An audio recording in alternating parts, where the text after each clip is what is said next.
Então, vocês devem ter percebido que eu tô num lugar diferente. Então, não estou aqui na frente da minha estante de livros. Eu tô hoje no estúdio Ahá para a gente fazer um vídeo especial, um vídeo diferente, um vídeo sobre essa surpresa aqui, ó. Eu já falei com vocês do seu João Xavier em 2 outros vídeos, o do racismo estético e do homem de calcinha. E desde o primeiro vídeo que eu fiz aqui no canal, o racismo estético, inclusive se vocês ainda não viram os vídeos, vou deixar um cardzinho aqui para vocês irem lá assistirem e conhecerem o trabalho do seu João Xavier.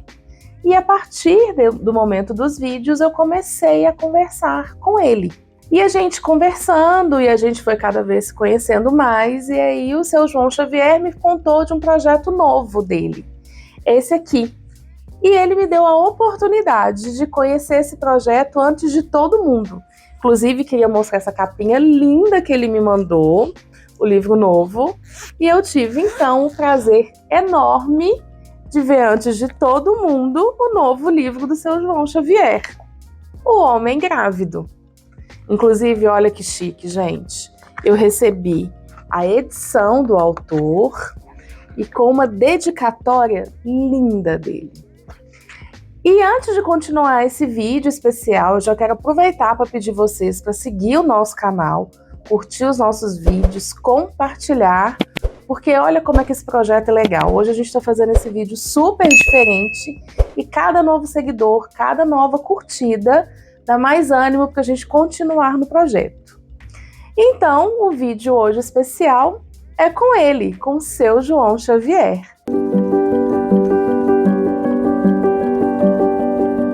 Seu João, queria muito te agradecer pela presença aqui no nosso canal. Você que é essa pessoa assim tão iluminada. Eu queria que você contasse pra gente um pouquinho de você e um pouquinho desse livro. Olá, pessoal. Kate, é muito bom estar aqui no Estúdio Ahá, poder conversar sobre literatura, sobre livro, sobre educação é uma coisa que é muito importante para mim. Eu sou o seu João Xavier, sou linguista, sociólogo, sou professor do Cefet e estou aí me arriscando como escritor, um cronista com alguns causos para contar, com 2 dedinhos de conversa, de prosa. Porque literatura, educação é uma coisa que todo mundo deveria se interessar por isso. A gente tem muito a aprender com a literatura. Quanto mais a gente lê, quanto mais a gente cultiva o hábito da leitura, mais a gente fica com o hálito da leitura. Ter hálito de leitura evita a gente falar muita besteira por aí, né, Kate? Sim, pelo menos a gente espera, né? Seu João, eu queria então que a gente começasse falando sobre a relação desse livro, O Homem Grávido, com O Homem de Calcinha. Ah, legal. O Homem de Calcinha foi um esforço de trabalhar com questões que às vezes são muito complicadas de a gente poder debater. Por exemplo, machismo, racismo, a baixa autoestima das pessoas. Tudo isso são temas muito complexos, muito pesados, e a literatura que se debruça para falar de coisas desse tipo não tem muito espaço para humor. Como achar humor nessas situações? Como tratar com leveza tópicos que são tão complicados? Então, eu pensei, e se eu convidasse as pessoas para fazer uma reflexão paralela sobre esses assuntos e no meio dessa conversa tranquila, essa conversa agradável, um assunto que é mais complexo pudesse ser trazido à tona. Então, no Homem de Calcinha, que foi o primeiro livro, esse vermelhinho, tem um texto, por exemplo, que as pessoas gostam muito, riem bastante, que se chama Peido de Frango, em que eu falo de como esses erros gráficos, né, trocar uma letra em uma palavra, como eu reajo às vezes porque é um trabalho de ficção, né, pessoal? Quando eu me deparo com esses erros, com essas coisinhas. Alguns são erros, outros não. Há controvérsias e a sociolinguística dá conta disso. Mas quando eu reajo, quando eu converso sobre isso, e a gente vai rindo, vai dos trocadilhos, das palavras, mas no final eu convido as pessoas a pensar, tá, mas por que as pessoas têm cometido erros de português desse tipo?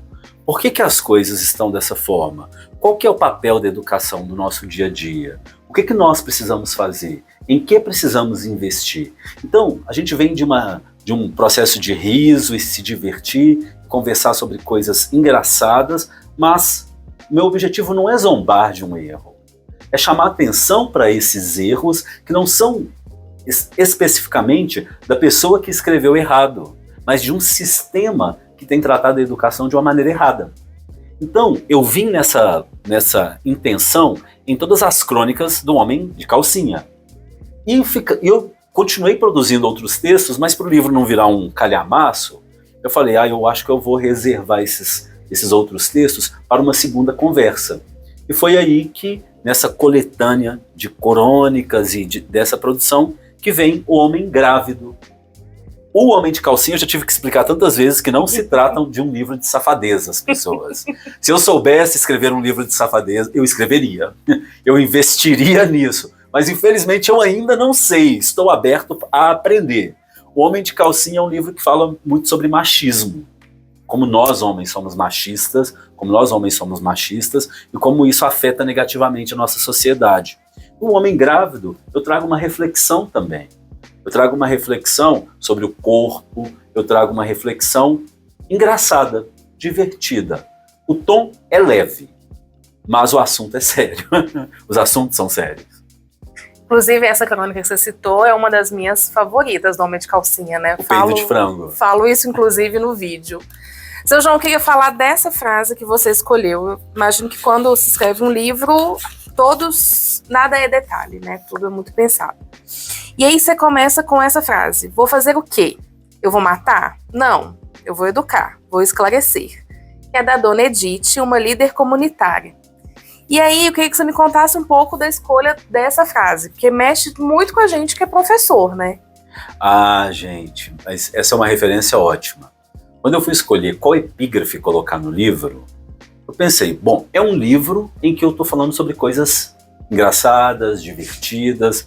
A crônica, imagino, vocês, os espectadores do canal, sabem, mas se você chegou aqui agora, você já aprende aqui. A crônica é um gênero textual, um gênero literário leve. Você parte de um acontecimento, de uma percepção cotidiana para contar aquele caso, para contar aquele assunto. Geralmente a crônica tem uma cena apenas, ou duas, ou três. Tem crônicas ali que acontecem mais de uma coisa dentro daquela cena, no conteúdo do texto. E geralmente a crônica é engraçada. Tem a crônica jornalística, que não é engraçada, mas é uma observação do cotidiano. Por exemplo, Nelson Rodrigues com suas crônicas. Tem vários tipos de crônica. A minha se pretende, no Homem de Calcinha, por exemplo, uma crônica divertida, mas uma crônica também reflexiva. No Homem Grávido, as crônicas são majoritariamente divertidas. É para rir, é para ser aquele texto curto, leve. Você está na fila da loteria, você ali em pé, você lê e está tranquilo. E não perde nada, não perde o fio da meada. Então, quando eu fui pensar qual frase eu poderia colocar como epígrafe, como uma frase de abertura desse livro, eu fui lá para o Luiz Fernando Miranda, que é um comediante, eu gosto muito, negro, soteropolitano, e tinha uma companhia de teatro chamada Terça Insana, um espetáculo chamado Terça Insana, em São Paulo, e a Dona Edith é a líder comunitária, personagem dele. E a Dona Edith, que me faz rir muito, eu acho que é uma das minhas esquetes de teatro favoritas. Tem uma hora que ela está falando que a filha dela, enfim, ela vai falando sobre os filhos dela, e são falas muito engraçadas, e a Dona Edith nessa esquete, ela está lançando o livro dela, que é Como Educar o Seu Filho na Favela. Ela fala que é um livro facílimo de ler, porque ele é escrito em fascículos, e ela troca as palavras, e ela faz um tanto de confusão, e tem uma hora que ela fala que ela vai fazer o quê? Vou matar? Não. Eu vou educar, eu vou esclarecer, e aí ela lança esse livro. E diante de tantas coisas que acontecem no nosso país, eu vou fazer o quê? Eu vou matar? Não, eu vou educar, eu vou esclarecer, eu vou escrever um texto que o professor vai poder usar em sua sala de aula para conversar com os alunos, em que a dona de casa vai poder ler e se divertir, em que o estudante, aquela pessoa que está fora da escola, aquela pessoa que parou de estudar, vai ter o prazer de voltar a gostar de ler. O hábito de leitura, ele é um hábito que para muitas pessoas é muito custoso. Pegar um livro, se concentrar, é difícil, não é para todo mundo algo fácil. Igual ir para academia, não é algo fácil para todo mundo.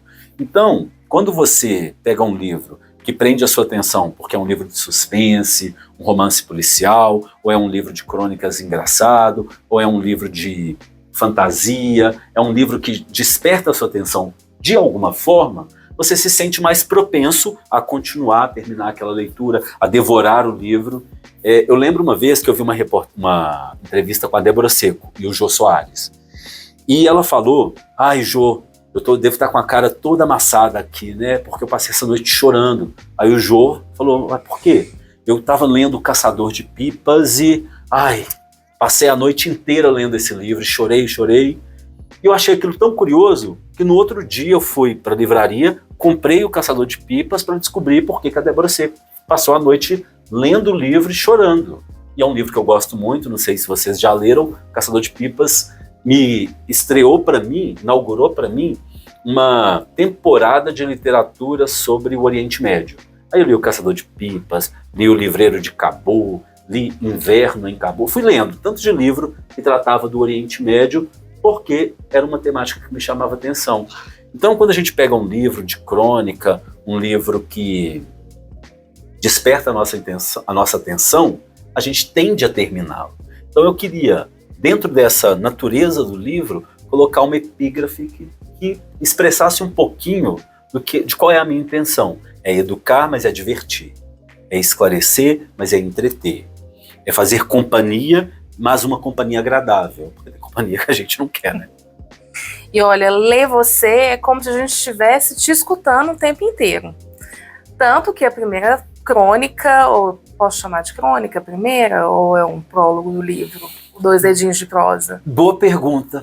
A Cris está se referindo a um texto que, não sei se é um prefácio do autor, se chama 2 dedinhos de prosa. Que é essa conversa. É a sensação de que a gente está sentado do lado do João escutando ele falar. 2 dedinhos de prosa, né? Exatamente isso. Pra gente que é mineiro, então, só faltou o cafezinho e o bolo quente, mas a sensação é essa. Com o livro na mão, pode pegar o cafezinho, gente. Que a gente está sentado com o João ali, conversando, escutando ele. Maravilhoso. Quando o João me deu o livro, ele falou comigo, olha, eu quero saber de você as suas 3 crônicas preferidas. E aí eu queria falar um pouquinho dessas 3 crônicas, que foram assim, eu gostei muito de todas, mas essas chamaram muita atenção. Primeiro, a do estudante não praticante. Todos nós conhecemos alguém que é um estudante não praticante. Eu, professora do ensino médio, conheço vários estudantes não praticantes. E confesso que em determinado período da minha vida fui também uma estudante não praticante. E aí, João, essa história é real? Foi inspiração em alguém? Como é que foi isso? Olha, é engraçado, porque eu tive que fazer uma pequena adaptação no nome da estudante não praticante. A estudante não praticante, eu conheço a estudante não praticante, ela não é minha aluna, mas é uma pessoa que não tem como... É engraçado, tem gente que tem tanto carisma, que mesmo a pessoa fazendo uma coisa que você vê que, gente, isso não vai dar certo, mas não tem como você não ter outro sentimento que não seja acolhimento, que não seja querer ser amigo daquela pessoa. E o meu ponto ali com esse texto da estudante não praticante é como as relações, tanto na escola como as relações sociais, elas estão atravessadas por diversas intersecções que muitas vezes não é você ser o melhor em tudo. Se você puder ser o melhor, maravilha, ótimo, faça o seu melhor. Mas às vezes a gente consegue ir até certo ponto. E é quando a gente não se cobra, quando a gente não se mede pela régua do outro, a gente consegue viver um pouco mais livre. Então, eu faço ali essa conversa, eu faço algumas piadas, mas para mim fica muito claro isso. Eu não posso viver os meus projetos, os meus propósitos, baseados naquilo que os outros impõem para mim. Então, tá vendo como os textos, eles partem de uma coisa engraçada, mas só que o que me motiva a escrevê-los é um outro olhar. Eu gosto muito da estudante não praticante. Estudante não praticante, Malu, do livro. Você vai assistir esse vídeo. Eu sou muito seu fã. Muito. Apesar de você, né, nem sempre estar ali presente na aula, mas gosto muito de você. A outra crônica que eu quero falar, que ficou ali em segundo lugar para mim, vem dessas coincidências literárias que eu vivo falando aqui no canal, né? Porque parece que acontece alguma coisa na minha vida e aí eu abro o livro, tá ali, né? Descrito de alguma forma. Eu tinha comentado com meu filho que eu tava com vontade de comer um determinado biscoito que eu comia muito na infância. E aí comprei o biscoito e quando eu comi eu falei, não tem o sabor da minha infância. E aí vem Atentado Violento ao Sabor, uma crônica do João que ele vai falar exatamente isso, que ele experimentou exatamente essa sensação que eu experimentei. De ter vontade de comer algumas coisas que comeu um tempo atrás. E que aí, João, foi uma experiência... Gente, absurdo. O bombom não é mais bombom. O bombom não é mais chocolate, é bombom, é bala, como é que é? Bombom sabor... Chocolate não é mais chocolate, é bombom sabor chocolate. A casquinha não é mais sorvete, é uma massa sabor baunilha. Gente, a pessoa que muda a receita do biscoito Maria, da Aimoré, essa pessoa tinha que ser julgada pelo STF, tinha que ser responsabilizada. O biscoito água e sal, como que a pessoa erra um biscoito que o ingrediente é água e sal, gente? O creme cracker não é mais aquele creme cracker gostoso, saboroso. Então, assim, quando eu fui falar sobre comida, eu falei, mas as coisas perdem a qualidade, perdem o sabor, perdem aquele sabor afetivo da comida, vira uma outra coisa, o preço só fica mais caro, a gente deixa de ter aquele prazer de comer determinadas coisas, de tomar determinadas bebidas, experimentar determinadas coisas, porque já não é mais a mesma coisa. Isso é horrível. Eu lembro de uma experiência que eu não coloco nesse texto, Kate, que foi quando a gente foi para Buenos Aires e eu queria muito levar o pessoal para um restaurante para comer um bife ancho com batata frita e o prato era gigantesco e era imenso e Antônio e eu fomos para o restaurante e quando chegou o prato, o bife de antigamente, ele virou 1/3 do que era. Nada era como um dia foi. Aí o Antônio olhou para aquilo e a expectativa dele estava no lugar que eu a coloquei, que era o lugar em que a minha expectativa estava com relação ao prato, mas nem o tamanho, nem o sabor, nada era daquele jeito.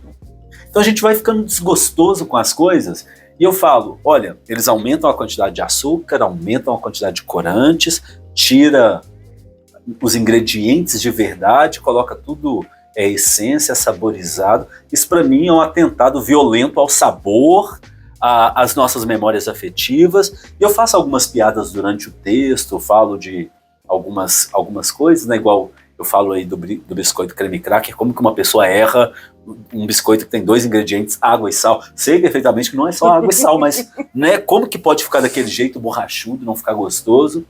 Mas o objetivo é falar como a qualidade da nossa alimentação ela tem sofrido. A Paula Carrossela, ela falou uma coisa, aquela chefe de cozinha do MasterChef, ex-apresentadora do MasterChef, ela fala algo muito interessante, que a obesidade é uma doença que atinge muitas pessoas pobres. Porque comer saudavelmente, ter dinheiro para comer proteína, cereais, frutas, é cada vez mais caro. Nós produzimos para o mundo todo, mas a nossa população não tem um acesso igualitário àquilo que a gente produz. O preço do café, caríssimo. E a gente exporta... A gente tem um concorrente, que é a Colômbia, em café, porque eu acho que a gente nem briga com a Etiópia, porque a qualidade do café etíope é de onde sai o café para o mundo, então a gente nem entra, né? A gente nem é concorrente para eles. Mas em termos de produção, a Colômbia e o Brasil são os maiores produtores e o café para nós chega a R$30 o pacote. Então, são desigualdades alimentares, sociais, educacionais que colocam, que são, a gente precisa falar sobre elas. Se a gente puder falar com humor, se a gente puder rir um pouquinho, mas refletir, melhor ainda. Mas são assuntos muito sérios, que eu entendo a gravidade de todos eles. Então, quando eu falo do atentado violento ao sabor, é um atentado violento ao sabor, ao nosso direito de se alimentar, de viver com dignidade. Tem uma coisa que eu falo que é: a dignidade humana é uma questão de permissão social. Dignidade humana é uma questão de permissão social. Quem permite isso é o Estado. Quem não permite isso é o Estado. Então, quando a gente sabe disso, quando a gente se informa sobre essas coisas, a gente consegue reivindicar. A gente consegue bater o pé e falar não, porque a gente não tem nenhum direito que não foi por meio de luta. Nenhum, não existe. Se você tem direito a alguma coisa, foi por meio de luta. Entende? E por falar em Antônio, vamos falar da minha crônica favorita, A Invocação do Mal. Sabia, gente. Bom, primeiro que ele levanta uma pauta que eu acho certíssima. Será que Deus realmente é justo? Aquela pessoa que foi lá na infância da gente, que atentou a gente o tempo inteiro, realmente merece crescer e ser uma pessoa maravilhosa? E a outra que eu, na hora que eu terminei de ler, eu mandei mensagem pro João falando: você não quis matar o Antônio, assim, das intervenções dele nesse momento? Bom, na crônica ele conta de uma colega de escola que na época que eles estudaram juntos, ela não era muito amiguinha dele, não. Verdade. Bem pelo contrário. Essa crônica é uma denúncia. E aí, um dia chega na escola dele a notícia que essa menina tinha falecido. Na verdade, não. A família dela tinha falecido num acidente de carro e que ela tinha sofrido, nesse acidente ela tinha ficado paraplégica. Morreu todo mundo. A mãe, o pai, o irmão, uma tragédia. Ficou mexendo só o olho. Foi isso que chegou. Aí eles fizeram um minuto de oração, aí a amiga do João, que sofria junto com ele bullying dessa amiga, foi lá e falou: não vou me levantar para rezar por ela, muito firme, menina e tal. Não vou rezar por ela porque eu sou evangélica, minha mãe não deixa. Anos depois, adorei a questão do Shopping Del Rey, que ele queria tomar milkshake, que ela tomava, mas ele não ia. Anos depois está o João tomando o famoso milkshake no Shopping Del Rey e começa a contar pro Antônio sobre essa pessoa, porque ele vê uma menininha que lembrou essa amiga dele da escola. E aí o Antônio fala o nome dela em voz alta. E quem aparece na frente do João? Ai, gente. Tava tudo bem até aquele momento, tomando meu milkshake tranquilo. Falei: nossa, essa menininha ali me lembra uma pessoa. E contei pro Antônio essa história. E a mãe da menina aparece, né? Uma mulher bonita. Deusa, né, João? Negra. Com um shortinho curto, porque ela estava treinando na academia, da track field, com tênis daqueles de 4 dígitos, que você olha pro tênis e fala: nossa, esse tênis é caro. Cabelo bonito, toda bonita, toda malhada, toda certa, toda ali. E eu falei: mas é impossível ser, né, Helena, porque ela tá tetraplégica, mexendo só o olho, não deve nem estar viva mais. E Antônio pega e fala: segundo Antônio, ele não gritou, ele não falou em voz alta. Segundo ele só falou Helena. E a moça virou. Meu coração parou, porque eu não acreditei que de frente para mim estava ela assim. Eu não sabia o que ela estava fazendo ali, em pé andando no shopping. Com umas coxas desse tamanho de quem malha perna há 20 anos.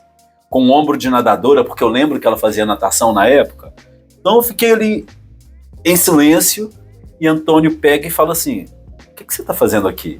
E ela: quem é essa pessoa? Primeiramente: oi, quem é você? Aí Antônio fala: não, você não me conhece não, você conhece ele. E aponta para mim. E eu com meu milkshake, eu não tirei meu canudinho da boca, eu não falei um A. E com meu canudinho na boca, e Antônio fala: mas o que você tá andando? Você não sofreu um acidente? E ela, quê?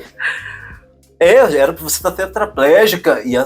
Gente, leiam a Invocação do Mal, aí vocês vão rever, será que justiça existe mesmo? Ela é médica, tá? Deu tudo certo pra ela. Aí leia lá, sabe? Leia, se solidarize comigo, tá? Que até a minha amiga de infância, ela não roubou, né? Porque minha amiga... Enfim, gente, Invocação do Mal tá lá. É Invocação do Mal, sim. Não adianta me pedir o Instagram da Helena, que eu não passo. Gente, e eu fui lendo essa crônica, eu gosto muito de ler em público, né, assim, nos lugares, cafeteria, restaurante, aonde eu paro eu tô lendo. Eu tava no shopping, e aí, à medida que eu ia lendo, eu ia gargalhando, assim, e as pessoas ao redor olhando pra mim com uma cara de que tá acontecendo aqui. Não é a minha crônica favorita, que fique claro. Tá lá, gente, como um desabafo. Por favor, quando vocês leem Invocação do Mal, volta aqui, coloca pra mim se vocês riram tanto que eu ri, assim. Porque se eu tivesse passado pela situação do João, eu acho que eu tinha matado o Antônio, juro. E, gente, essa é uma das poucas crônicas que só tem uma cena. Só tem aquela cena. Sabe, não falo de outras coisas, tá? A gente ali. Helena em pé, filha de Helena, tem uma filha, mãe de Helena. Exatamente, que não morreu no acidente, não existiu isso. Não, gente, mas chega de spoiler. Leiam, Vocês vão ver aí se Deus existe. Maravilhoso, maravilhoso. João, queria que você me contasse um pouco do seu processo de escrita. Porque quando eu leio seus livros, mesmo o Racismo Estético, né, que é um livro sociológico, que é um livro com uma outra temática, com outro objetivo, e aí eu passo para as suas crônicas, tanto do Homem de Calcinha, que tinha um outro olhar, e agora um Homem Grávido, que tende a ser crônicas mais leves, mas que também vai puxando a gente para esse lugar mais reflexivo. São leituras muito fáceis. Eu te contei isso, eu contei no vídeo do canal. O Racismo Estético eu li em uma tarde, assim. Coisa de horas, porque eu não conseguia parar de ler a sua escrita. Como é que é esse seu processo de escrita? Generoso. Uma leitura com uma escrita generosa é uma escrita que busca conversar com o leitor e traduzir. Quando a gente escreve de maneira não generosa, de maneira academicista, a gente restringe o conhecimento àquele grupo. É um grupo de médicos falando para médicos, mas a gente precisa dessa informação. Uhum. É um grupo de profissionais da saúde pública falando para profissionais da saúde pública. Tá, mas será que eu estou entendendo o que são essas epistemologias, o que são essas pragmáticas, o que são esses tantos termos difíceis? Então, quando eu sento para escrever, por mais que seja um assunto sério, grave, importante, teórico, eu penso como eu posso escrever de forma com que as pessoas queiram ler, sintam a curiosidade de aprender sobre esse assunto. Porque não tem nada pior do que a língua, ela foi feita para comunicar, a necessidade de comunicação entre as pessoas. Se esse processo de comunicação ele não é exitoso, não aconteceu a comunicação. Então, para que haja comunicação, você precisa compreender. Então, quando a gente escreve de uma forma com que as pessoas possam ler, possam compreender e possam principalmente reter algo daquilo, mesmo que seja a piada da crônica, se fica para você, maravilha. Se é uma questão teórica e você entende que o racismo estético não é uma prática racista que apenas discrimina o tom de pele, ou o cabelo, ou os traços fenotípicos, que é o que a pessoa é fisicamente, mas discrimina a cultura, a arte, a produção, a arquitetura, o grafite, o samba, as produções, a capoeira, tudo isso que vem de populações negras do Brasil. Se eu posso falar isso de uma maneira com que as pessoas entendam, por que eu vou complicar para que as pessoas não entendam? Então, quando eu escrevo, seja um texto teórico, seja uma crônica, eu quero que as pessoas entendam. A crônica eu quero que as pessoas se divirtam. O texto teórico eu quero que as pessoas entendam. Porque se a gente pensa hoje, quem precisa aprender sobre racismo? Todo mundo. Quem precisa se defender sobre o racismo precisa entender mais ainda. Porque como que você vai se defender de uma coisa que você não entende? Quem precisa discutir sobre machismo no Brasil? Todo mundo. Quem precisa identificar relacionamentos tóxicos, desrespeitos? Quem precisa saber ainda mais sobre machismo? As mulheres, para poder se defender, para poder ajudar as outras, entende? Então, quando eu vou escrever, eu quero isso. Eu quero que, ao final da escrita, ao final da leitura, a pessoa possa reter conhecimento e aquele conhecimento ser apropriado. E ao ser apropriado, o que acontece? Livros trazem informação. Informação não é conhecimento. A bula de remédio traz informação. Você só faz alguma coisa a partir da informação. A informação processada, refletida, apropriada, ela vira conhecimento. E o conhecimento transforma a sociedade. Então, ter um livro, comprar um livro e não ler, não vai te trazer nenhum conhecimento. Ler o livro, refletir sobre aquela informação, como ela pode ser incorporada na sua vida, vai produzir conhecimento. E o conhecimento transforma tudo ao nosso redor. Então, acho que pensar a escrita dessa forma aproxima. Muita gente fala que não gosta de ler porque você não gosta de ler, que você pegou os livros que não, sabe, você não entendeu, que não comunicaram direito com você. Mas tem um livro para você, seja de crônica, seja um romance, seja... Né? É o que a gente fala aqui no Entre Pontes, que se você ainda não gosta de leitura é porque você não achou o seu livro certo. É a nossa frase aqui do canal. Concordo. E aí, João, mais uma curiosidade. Na sua crônica Pedra de Sal, você fala sobre as músicas. Sim. A gente colocar música para chorar, como que a música vai mexendo com o humor da gente. Sim. Na hora de escrever, tem alguma música que você gosta mais de ouvir, ou não? Ou depende do momento, da sua escrita? Como é que a música entra aí nesse caso? Eu gosto muito dessas músicas instrumentais de playlist de café. Adoro colocar aquilo. Então, faço um cafezinho para mim, essa musiquinha igual toca aqui no canal, coloco lá. Mas só que a música para mim, essa crônica chamada Pedra de Sal, é uma crônica muito interessante, que eu vou falando dos tipos de música, os títulos das músicas, as playlists. E a música, ela tem esse poder de confortar, de alegrar, mas também de entristecer, né? Quando a gente ouve Lana Del Rey, a gente quer... Né, assim, Billie Eilish, parece a garota canta muito, tá? Fãs de Billie Eilish não precisam me odiar, canta muito, poucas pessoas cantam como a Billie Eilish. Os caras precisam de uma boa noite de sono, ela precisa. A gente olha pra ela e fala, essa garota não dorme desde 2012. Você olha pra ela e fala, o que tá acontecendo? E quando você lê os títulos das letras de música, você fala, gente, o que tá acontecendo com as pessoas?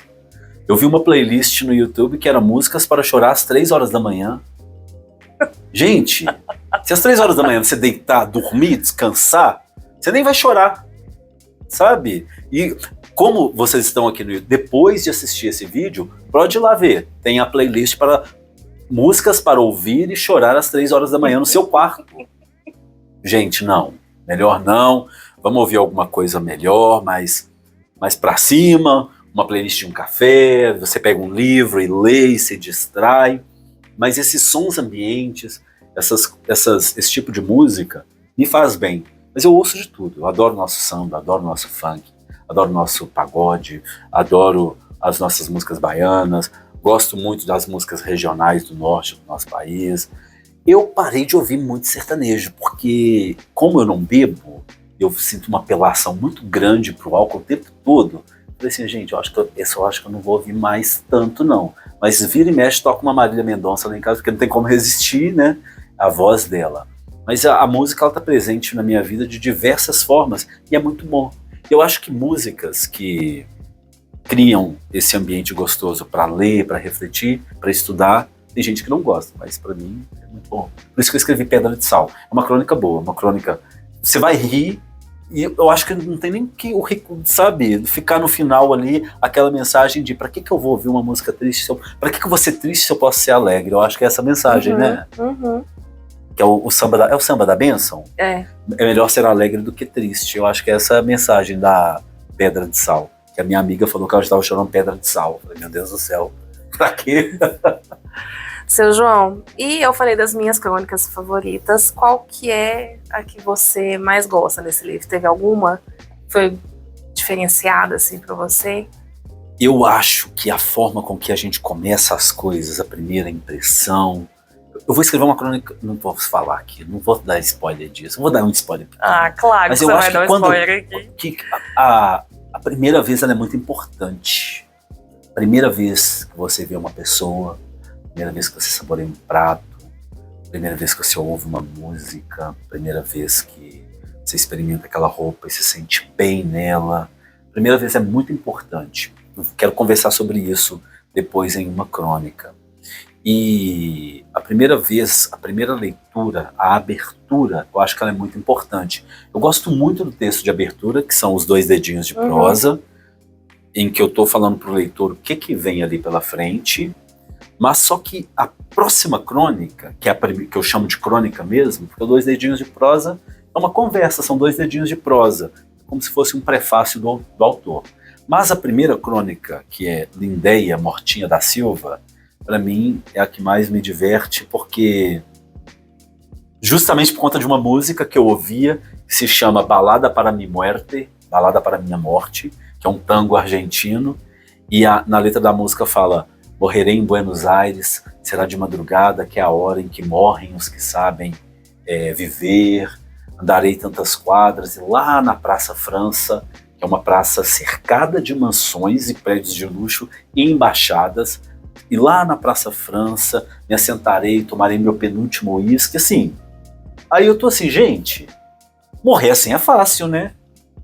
Morrer prensado em algum lugar, ninguém quer. As pessoas, será que esse tipo de morte não tá muito luxuosa? Será que a gente não tá romantizando umas coisas aí? E eu começo a falar dessa romantização de algumas coisas. E falo sobre a morte, que para algumas pessoas é um assunto tão delicado, tão difícil, mas para mim, a morte é aquela personagem lá da revistinha da Turma da Mônica, Dona Morte. Então, todo mundo nasceu, todo mundo vai morrer um dia, ninguém é eterno. Então, quando a gente pensa na morte como esse processo, mais do que isso, pensa o que eu tenho feito desse processo, dos meus dias, a vida é curta demais para eu poder ficar ouvindo música triste e sofrendo, as coisas não são, as coisas estão. Eu não sou triste, eu posso estar triste hoje, eu não sou, sabe, uma pessoa destinada a sofrer, eu posso estar sofrendo nesse momento, mas amanhã vai ser melhor. Quando a gente tem esse tipo de atitude com relação à vida, a gente consegue viver melhor. Então, é o meu texto favorito, eu faço umas brincadeiras, uns trocadilhos aí com morte e com, inclusive a personagem da Dona Morte, lá da revistinha da Turma da Mônica, mas sempre pensando que o que a gente pode tirar de algo feliz, de algo leve, de algo legal. Todo mundo já perdeu alguém, todo mundo um dia vai perder alguém, alguém vai nos perder um dia, mas se a gente focar nisso, a gente não vive o presente, a gente não se relaciona, a gente não conversa, a gente não constrói laços, que é o mais importante. Então, acho que de todos os textos, esse Lindéia Mortinha da Silva, Lindéia Regina Mortinha da Silva, para mim é o melhor texto, é o que eu mais gosto, é o texto de abertura. E agora conta pra gente do lançamento do livro. Quando que o livro vai estar disponível, como que a gente faz para poder adquirir?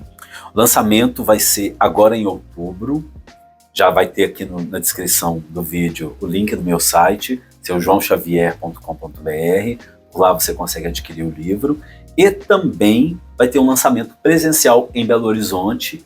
Eu ainda não defini onde vai ser, mas eu já tenho algo para falar para vocês. Por que eu não decidi? Porque vai ser em uma cafeteria. Porque não vai ser um lançamento de livro, Kate. A gente está falando de um homem grávido, logo vai ser o quê? Um chá de bebê. Então a gente vai fazer esse chá de bebê do homem grávido. Vocês sabem que ser pai solo nesse país é difícil, é complicado, eu conto muito com vocês. Estar gestante nesse momento, me ajudar nesse nascimento, vai ser parto normal, então preciso que vocês cheguem no horário, estejam lá presentes para poder conhecer o homem grávido pessoalmente. Vou adorar dar um abraço em vocês, ter um texto meu nas mãos de vocês e principalmente se reunir para falar de literatura, de educação. O prefácio do livro foi feito pela Anelisa Ribeiro, que foi minha orientadora de doutorado, vencedora do Prêmio Jabuti, ano passado, 2024, 2023, me fugiu aqui agora, acho que 2023, vencedora do Prêmio Jabuti de Literatura, uma cronista que eu adoro, as crônicas dela são muito divertidas, e ela me presenteou com o prefácio desse livro, e está tudo muito lindo no livro. Um trabalho que é para divertir, é para entreter, é para informar. Mais do que isso, é para ser aquele livro que quando você chegar na última página você fala assim, não, quero o próximo. Eu quero o próximo. E vai ter próximo, gente. E por falar nisso, é claro que o Vento Pontes vai estar no seu chá de bebê, pode ter certeza disso. Mas eu quero falar disso, do próximo, porque eu termino de ler um livro seu, eu já quero ler outro, né? Gente, as pessoas estão achando que eu sou a Rihanna. Mas eu costumo brincar com você, João, pra você mandar pelo menos a sua lista de compras pra mim, pra eu poder ler de vez em quando, porque assim, tudo que você escreve é muito maravilhoso. E aí, já temos planos? Temos planos, assim, porque temos você tá ideias, tranquilo, temos fazendo ideias. segundo doutorado, então, né? O que é pedir mais um livro? Você sabe de uma coisa? Eu acho que Freud fala que quando a boca cala, as pontas dos dedos falam. Minha boca não cala, eu falo muito, mas as pontas dos meus dedos falam muito também. Eu gosto de escrever. E também, você que acompanha o Entre Pontes, você precisa se sentir encorajado a escrever. Talvez você tenha aí, goste de poesia, escreva sua poesia. Aconteceu uma coisa engraçada, escreva, quem sabe não tem uma crônica aí, quem sabe essa crônica não ganha fôlego para ser um conto, quem sabe esse conto não ganha fôlegos para ser uma novela, quem sabe essa novela não é um romance aí em gestação. Você precisa se sentir encorajado a ousar. Ninguém vai virar para você que não escreveu nada, que não colocou nada no mundo e falar, você é um escritor ou uma escritora, escreva. Não. Você precisa pegar a caneta, pegar o seu computador, sentar e colocar ali aquele parágrafo para fora. Às vezes você vai começar pelo final da história. Às vezes é pelo meio da história, às vezes é pelo início da história. Não tem uma receita. A gente não sabe.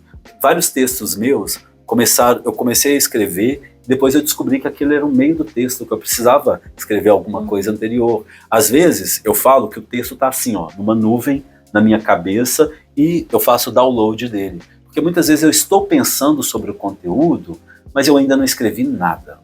Às vezes eu começo a escrever e paro e continuo 2 dias depois, uma semana depois. Às vezes eu abandono um texto por um tempo, mas depois ele ganha sentido em outro texto. Você precisa se encorajar. Eu gosto de escrever, estou aí com outros projetos, quero apresentar o homem grávido, trabalhar o homem grávido, conversar sobre o homem grávido, mas eu não paro de escrever, a gente não pode parar de escrever. É igual quem compõe música, a pessoa compõe, tudo é um motivo, uma inspiração para escrever, para compor. E é o mais importante, você não precisa ser formado em letras, mestre, doutor em linguística, em letras, em nada, vencedor de alguma coisa para escrever.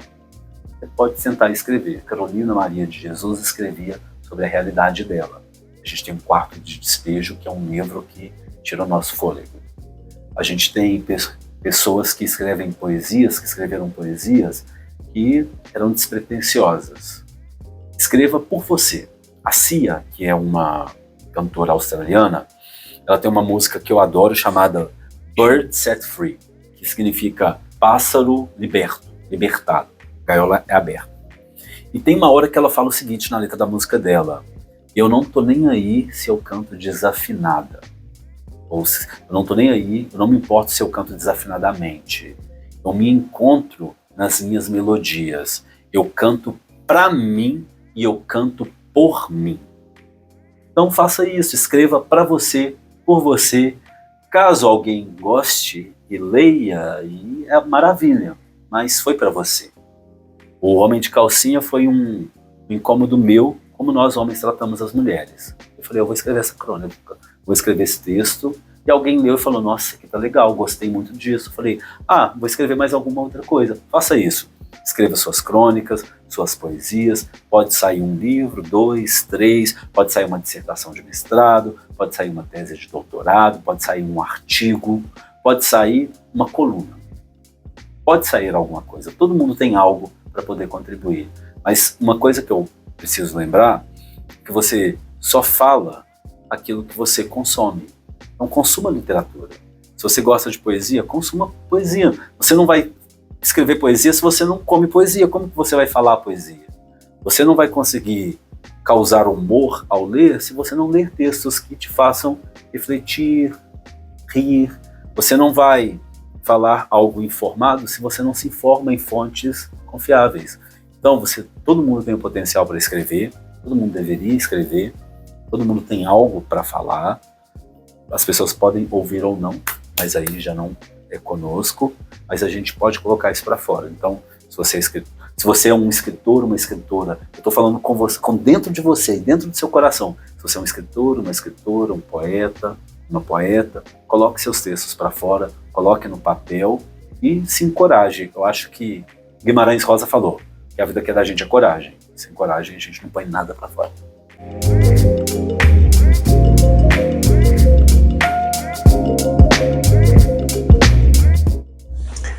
Bom, pessoal, eu ficaria aqui horas nessa conversa maravilhosa com o seu João, mas a gente vai finalizar esse vídeo de hoje. Então eu queria muito te agradecer, seu João, pela oportunidade que você deu para o nosso canal de estar aqui apresentando o seu novo livro.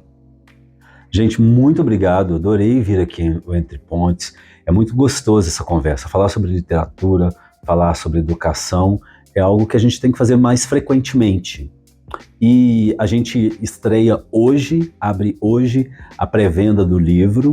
O lançamento vai ser no meio de outubro, então a gente vai ter esse período inicial de pré-venda, com frete grátis para o Brasil inteiro. Então, maravilha, aproveitem, frete grátis. Se tem frete grátis, lá estou eu. Então, aproveitem. Na descrição do vídeo vai ter o meu site, que é seujoaoxavier.com.br. O meu Instagram também é Seu João Xavier. E lá vai ter o local, o endereço de onde vai ser o lançamento, porque se a gente está falando do homem grávido, não pode ser um lançamento de livro, vai ser o quê? Um chá de bebê.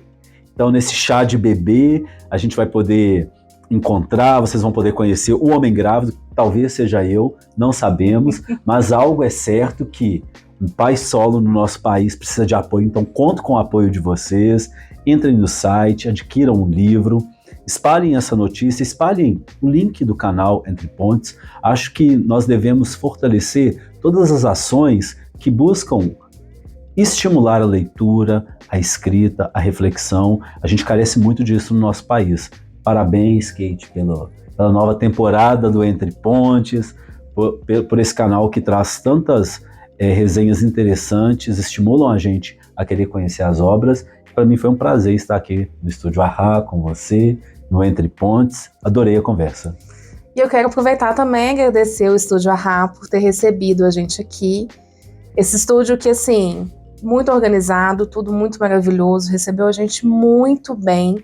Então eu queria muito agradecer ao Estúdio Arrá e lembrar a vocês que se vocês ainda não são apaixonados por leitura, é porque vocês não acharam o livro certo. E com certeza o Homem Grávido é um ótimo caminho para a gente começar. E não esquece de seguir o nosso canal, curtir os nossos vídeos, compartilhar e voltar semana que vem. Até lá!